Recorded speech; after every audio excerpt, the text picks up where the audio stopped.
We're going to be talking about some math and really my favorite subject of real estate, how the money is actually made. As I've been meeting with a lot of these agents and figuring out what they're doing right and what they're doing wrong, almost every time, those that are making good money understand the math behind the equation, how revenue is generated as a real estate agent. Those that are not making money don't even understand that concept, nor are they investing the right way. And I think you'll find that no matter where you're at in the country, if you get this part of it right, if you get the math part of the equation right, you win. If you look at any industry in the world, when you understand the advertising cost, the LTV of the client, the CAC, all of the things that you need to understand, well, I guess that's kind of industry lingo, the terminology you need to know. Once you understand that information, the math behind it, you can scale any business in the world. I don't care if you sell fruit juice, if you sell cars, if you sell houses, if you sell grass seed, no matter what it is that you sell, if you know what the lifetime value of that customer is, if you know the math behind the numbers, you can win. Now, it's more important for you to understand the numbers than it is for you to understand your numbers.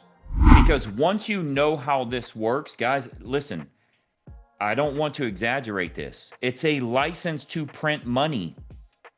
If you need a couple $100,000, you go get it. Let me first ask you, would you accept referrals in your town? So let's say that a relocation company has been tasked with getting 50 employees moved to your area. Corporate relocation, they're opening up a new office in your area. They have to get 50 employees moved to your town. Each one of them is buying a house, and since they're all making nearly the same income, they'll be buying for about the same price. Let's say you're going to get, I don't know, $12,000. It's a $400,000 purchase. I know your area might be higher or lower, but let's use that as an example. Let's say everybody's buying for 400 grand, so you get about 12,000 if you buy the house, 10 or 12, whatever the case is. But all 50 of them are moving to your area, and they got to move pretty quick. Would you sign a contract stating you would help every buyer and you would pay the relocation company a 30% referral fee? The vast majority of people would say this is a jackpot. Like, I hit the lottery. I hit the lottery when I got this deal. So the vast majority of people would say yes. And the answer is, yeah, of course, you should take whatever business you can get as long as it's going to be profitable. But for the vast majority of people, this is something that they would dream would happen to them. Let me continue with this, by the way, with this analogy. So you would sign that, yes, I'll pay you a 30% referral fee and I'll take all 50 transactions.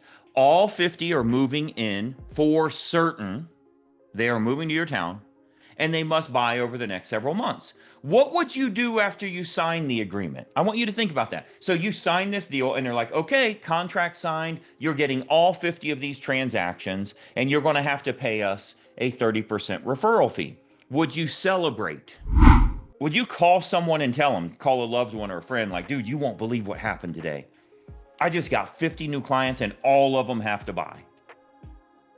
Would that be the biggest score that you've ever secured within your real estate business? Like, it would take a heck of a big score to be bigger than that.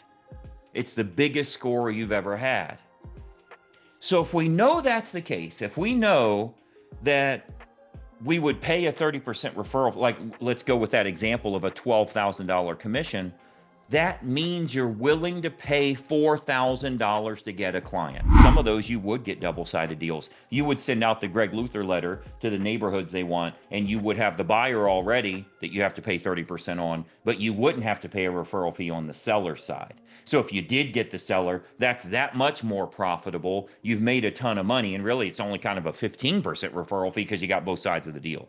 Make sense? So you've got a lot of tools that you can use, but what I want to point out to you is not only would you be willing to do it, not only would you be willing to pay it, you would say it's the greatest thing that ever happened to you. So let me show you the math behind making that happen for yourself, and it costs you a lot less. A lot of agents want to acquire clients as cheaply as they possibly can. Okay. Hey, I got some leads for you. How much are they? Well, I'm getting leads over here at $10 and I'm getting some at $2. Oh, I better take the ones at $2. Really? Kind of depends on the LTV of that client, and maybe not even the lifetime value, maybe not even the lifetime value.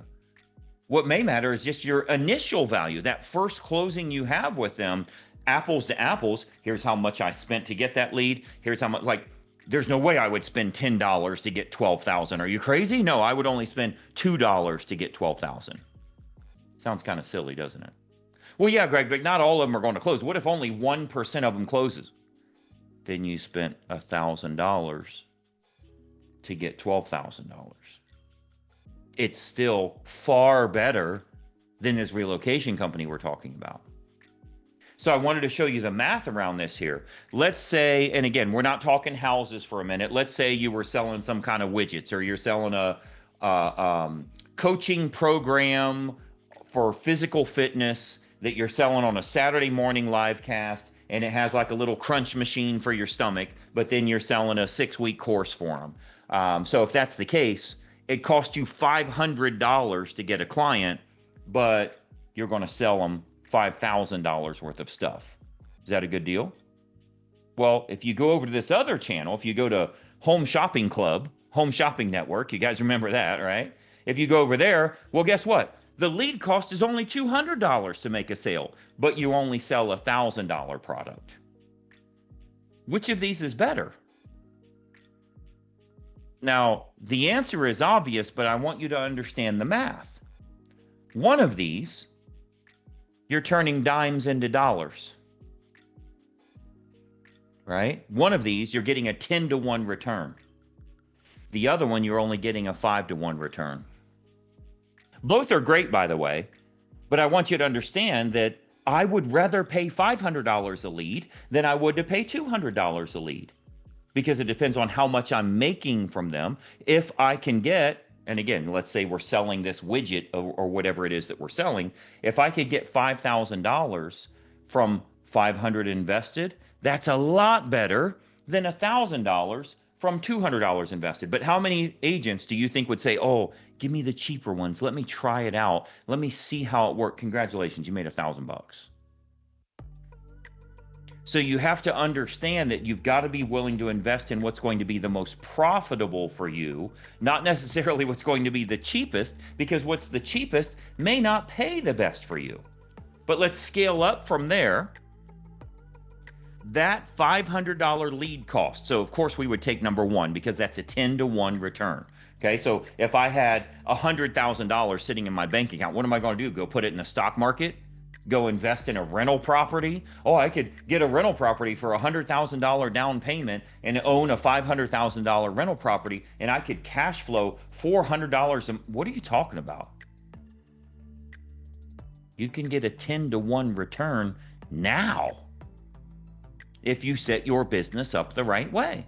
So scaling that up, instead of just $500 to get $5,000, if we were to scale up $500 times 20 sales of consulting, or the ab machine, or the physical fitness that we're selling, or a cruise that you're going to guide them on, whatever that $5,000 service is that you're offering, if it cost you $500 to make that sale, if we get 20 of those sales, we spent $10,000, but we got $100,000. Now, how many people do you think would say, well, I don't have 10,000? I'd love to make $100,000, but I don't have 10,000. You don't need 10,000. You need 500. Because if you got 500, you've got money. And then you can do another 500, and you got more money. And then you could do 1,000, and you've got double that money. And you can keep scaling up. That's what scaling is. It's starting small. When I started on Facebook, I started for $5 a day before I got to thousands of dollars a day.